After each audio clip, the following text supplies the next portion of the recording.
আজি আপোনালোকৰ বাবে কলমৌ শাকৰ এটি খুবেই সোৱাদ লগা ৰেচিপি লৈ আহিছোঁ। আপোনালোকে বাৰু কলমৌ শাক এই ধৰণে বনাই খাইছেনে? যদি খোৱা নাই নহয় এবাৰ বনাই খাই চাব, খুবেই সোৱাদ লাগে এই ধৰণে বনালে।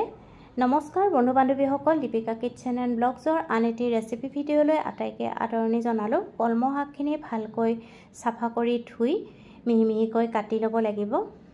যদি আপোনালোকৰ ৰেচিপিটো ভাল লাগে ভিডিঅ'টোত লাইক কমেণ্ট শ্বেয়াৰ আৰু চেনেলটো ছাবস্ক্ৰাইব কৰি ৰাখিব।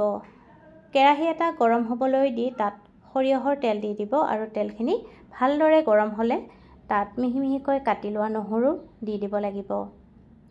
নহৰু অলপমান বেছিকৈয়ে দিব আৰু পিঁয়াজ সৰু এটা দি দিব আৰু পাঁচফোৰণ আধা চামুচ দিব আৰু শুকান জলকীয়া দুটা দি ভালদৰে ভাজি ল'ব।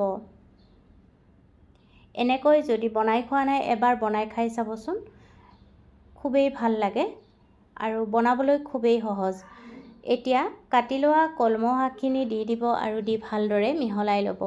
শাকখিনি যেতিয়া অলপ কোমল হৈ যাব তেতিয়া তাত সোৱাদমতে নিমখ আৰু হালধি দি দিব আৰু একোৱেই ব্যৱহাৰ কৰিব নালাগে, কেৱল ভালদৰে শাকখিনি কোমল হোৱালৈকে ভাজিব লাগিব। এবাৰ নিশ্চয় ট্ৰাই কৰি চাব এই পদ্ধতিৰে।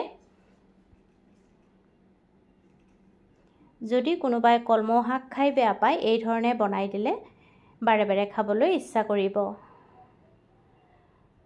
শাকখিনি ভালদৰে 5 মিনিটমান সময় লৰাই লৰাই ভাজিব লাগিব।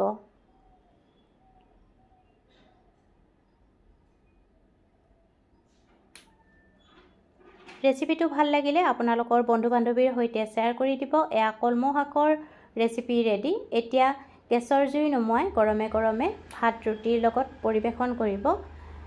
আপোনালোকৰ বহুমূলীয়া সময় উলিয়াই ভিডিঅ'টো শেষলৈকে চোৱাৰ বাবে আপোনালোকক অশেষ ধন্যবাদ জনালোঁ। পুনৰ উপস্থিত হ'ম এটি নতুন ৰেচিপি ভিডিঅ'ৰ সৈতে।